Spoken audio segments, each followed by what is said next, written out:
আলাইকুম রাহমাতুল্লাহ। ছোট ছোট চারটি দোয়া, ছোট ছোট চারটি আমল, ছোট ছোট চারটি আমল নিয়ে আজকে আমরা কথা বলবো। এই ছোট চারটি আমলের বিশাল ফজিলত কল্পনাই করা যাবে না। এত স্ট্রং ফজিলত, এত পাওয়ারফুল দামি ফজিলত কল্পনাই করা যাচ্ছে না। দেখুন, একটু শুনে নেন, কি আর আপনি জান্নাতে পর্যন্ত যেতে পারেন। ছোট্ট আমল, আস্তে হাঁটতে হাঁটতে আমল করে আপনি জান্নাত পেয়ে গেলেন। এর চেয়ে ইম্পর্টেন্ট, গুরুত্বপূর্ণ আর কি হতে পারে? অনেক তো সময় ব্যয় করছেন, একটু শুনুন। একটু সময়ের জন্য আপনি ধৈর্য ধরে 2-4 মিনিট শুনুন, ইনশাআল্লাহ তাআলা জীবনে অনেক উপকার আসবে।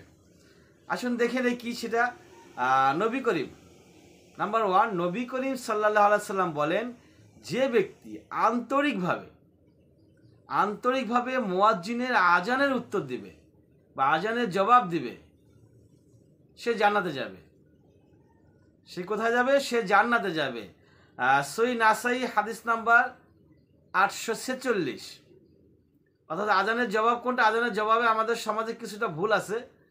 সেটা হচ্ছে যে মুয়াজ্জিন যা বলবে আপনাকে তাই বলতে হবে।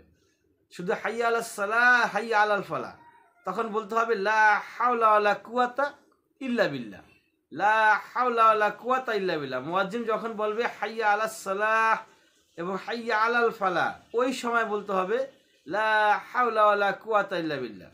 আমাদের সমাজে একটি প্রচলিত ভুল আছে, সেটা হচ্ছে যে মুয়াজ্জিন যখন বলে আশহাদু আন্না মুহাম্মাদুর রাসূলুল্লাহ, আমরা অনেকে বলে থাকি সাল্লাল্লাহু আলাইহি সাল্লাম। না, এখানেও বলতে হবে আশহাদু আন্না মুহাম্মাদুর রাসূলুল্লাহ।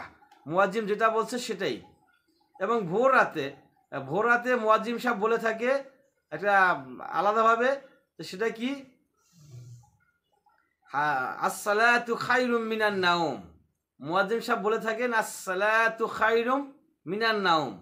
তখন অনেকে আমরা বলে থাকি সাদাক্তা অবরাক্তা। না, সেখানে সাদাক্তা অবরাক্তা না, সেখানেও বলতে হবে আসসালাতু খায়রুম মিনান নাওম।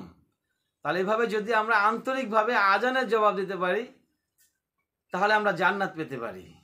নাম্বার 2 নাম্বার, যে ব্যক্তি সকালে সাইয়্যিদুল ইস্তেগফার পড়ে, সে যদি ওই দিন মারা যায় তবে জান্নাতি হবে।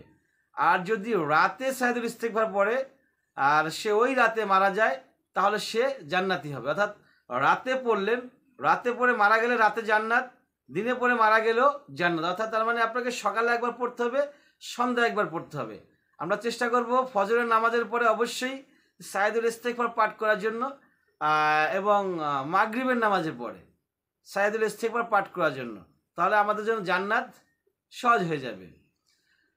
3 নাম্বার, রাসূলুল্লাহ সাল্লাল্লাহু আলাইহি ওয়াসাল্লাম বলেন, কিয়ামতের কঠিন মুসিবতের দিন ওই ব্যক্তির চেহারা উজ্জ্বল হবে, চকচক করবে, কিংবা তাকে পুরস্কৃত করা হবে, যে আমার কোনো কথা হাদিস শুনে হুবহু অন্যের কাছে পৌঁছে দেয়, শেয়ার করে দেয়। এখন বর্তমান যুগে শেয়ার করা খুব সহজ, মোবাইলে দেখা হয় বেশিরভাগ হাদিসগুলো, শেয়ার বাটনে টিপ দিলে অন্যের কাছে পৌঁছে যায়। তাহলে নবী সাল্লাল্লাহু আলাইহি সাল্লাম কি বলছেন? তার চেহারা চকচক করবে, জলজল করবে, উজ্জ্বল হবে। কি করে? যে নবী সাল্লাল্লাহু আলাইহি সাল্লামের যে হাদিস, সেই হাদিসটা কোনো বিকৃত করা যাবে না, একবারে হুবহু যেটা আছে সেটাই অন্যের কাছে পৌঁছে দিতে হবে।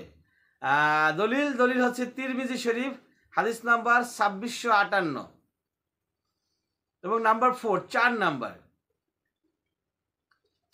হচ্ছে, যে ব্যক্তি ফজর এবং মাগরিবের নামাজের পরে, ফজরের নামাজ এবং মাগরিবের নামাজের পরে 7 বার আল্লাহুম্মা আজরিনি মিনান নার, আল্লাহুম্মা আজরিনি মিনান নার বলে, আর সে যদি ওই দিন বা ওই রাতে মারা যায়, তবে সে জান্নাতে প্রবেশ করবে।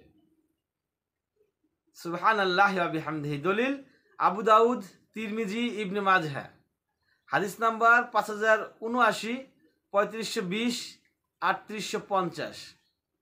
তাহলে আমরা ইনশাআল্লাহ তাআলা আল্লাহুম্মা আজরিনি মিনান নার, আল্লাহুম্মা আজরিনি মিনান নার, খুব কঠিন না, খুব সহজ। পড়ার চেষ্টা করব নিয়মিত, দিন রাতে 7-14 বার। এবং হচ্ছে রাসূল সাল্লাল্লাহু আলাইহি সাল্লামের হাদিস যতটুকু আমরা জানি, যতটুকু আমরা শুনছি, যতটুকু আমাদের বোঝানোর ক্ষমতা আছে, মানুষকে বোঝানোর চেষ্টা করব, মানুষের কাছে পৌঁছে দেওয়ার চেষ্টা করব। এবং হচ্ছে আজানের জবাব দেওয়ার চেষ্টা করব, সাইয়্যিদুল ইস্তিগফার পাঠ করার চেষ্টা করব। ওয়া আখির দাওয়ানা আলহামদুলিল্লাহি রাব্বিল আলামিন।